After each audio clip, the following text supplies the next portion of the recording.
Olá, bom dia, boa tarde, boa noite, tudo bem com vocês? Vamos aí para mais uma aulinha de filosofia? Eu peço a você, dê um joinha aí no vídeo, por favor, se inscreva no canal, tá bom? E mais algumas recomendações. Eu vou deixar material extra, o PET, onde se baseia essa aula de filosofia. A parte escrita dele vai na descrição aí do vídeo, tá bom? Então você pode ler, você pode acessar, você pode ler. E aqui nós temos o livro de duas filósofas, também indicado aí, Filosofando, tá joia? Aqui também tem o livro de filosofia. O livro da filosofia, essa edição aqui da Globo, tem vários, tem de psicologia, de filosofia, de arte, de história, né? Aqui tem bastante ideia interessante para introduzir você nos assuntos, tá bom? E eu vou deixar mais alguma coisa que eu achar importante, eu deixo também na descrição do vídeo. Então, eu estou fazendo a minha parte, você possa fazer a sua também. Eu quero deixar uma coisa clara aqui, bem no princípio dessa aula. Gente, olha, em se tratando de filosofia, em se tratando de pensamento, né? Não existe só duas faces de uma moeda, né? Existem várias formas de interpretar, várias formas de enxergar, né? E às vezes um autor, ele é bom numa área, ele não é tão bom em tal área. Então que você também possa ter essa maturidade, né? Quando você vê uma crítica com relação a algum pensador, alguma coisa assim, que você também possa entender que isso é super normal. Às vezes ele foi brilhante numa área e não tão brilhante na outra área, né? E é importante, antes de julgar, ou de condenar, ou de exaltar, é a gente entender o pensamento de um autor. E hoje nós vamos ver, essa belezura aqui, tá estampada aqui na minha camisa.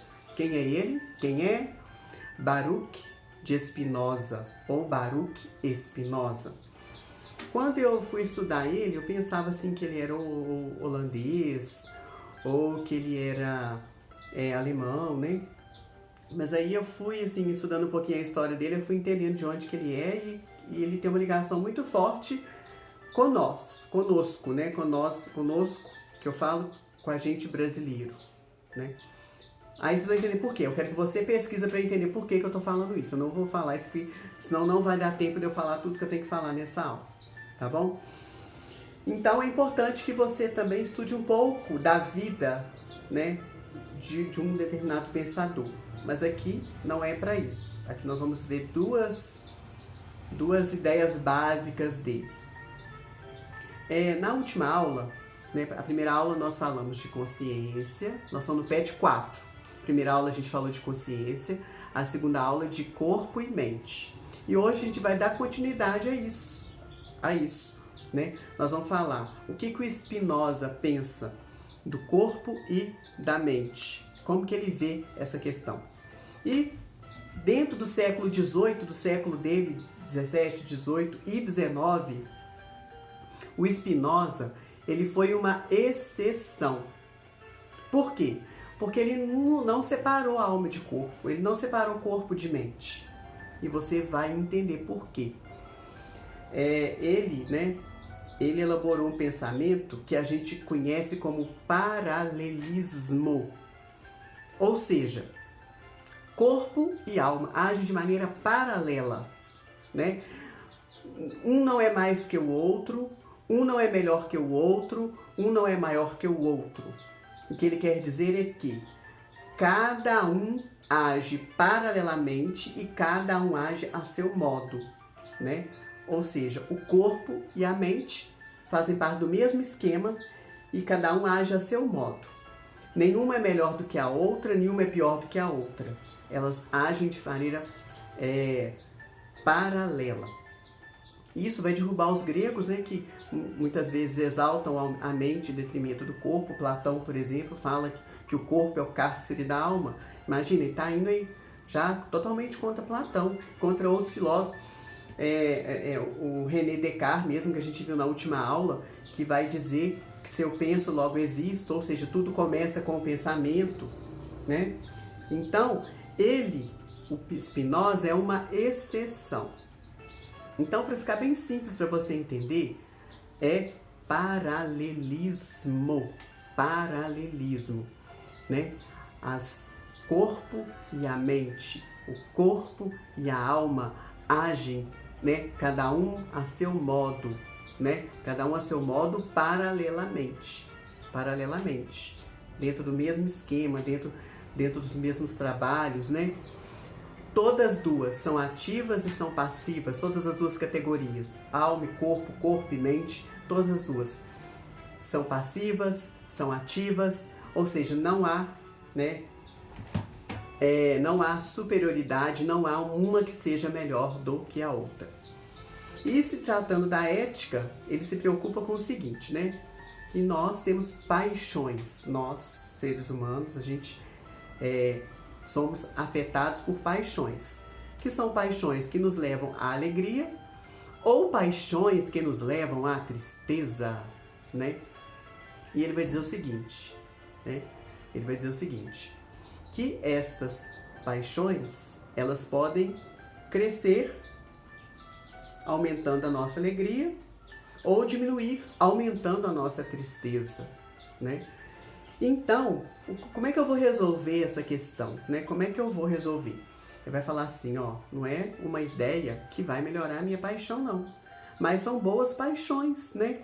O que são boas paixões? Aquelas que nos causam contentamento, que nos causam alegria, entusiasmo, vontade de fazer as coisas, ânimo, né? E ele vai dizer o seguinte, né? Que à medida que a gente vai tendo alegrias, é sinal de que a gente está passando de um grau de perfeição para outro maior. E se você estiver tendo tristeza, você está triste, isso quer dizer que você está de um grau de perfeição para um menor. Você está andando para trás, na linguagem do povo, né? Em vez de você estar indo para frente, você está andando para trás. Então dá um jeito de melhorar isso aí. Olha como é que o Spinoza vem nos ajudar, né?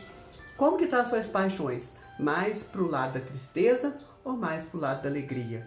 Você está da perfeição para maior perfeição ou para menor perfeição? Você está indo para cima ou indo para baixo?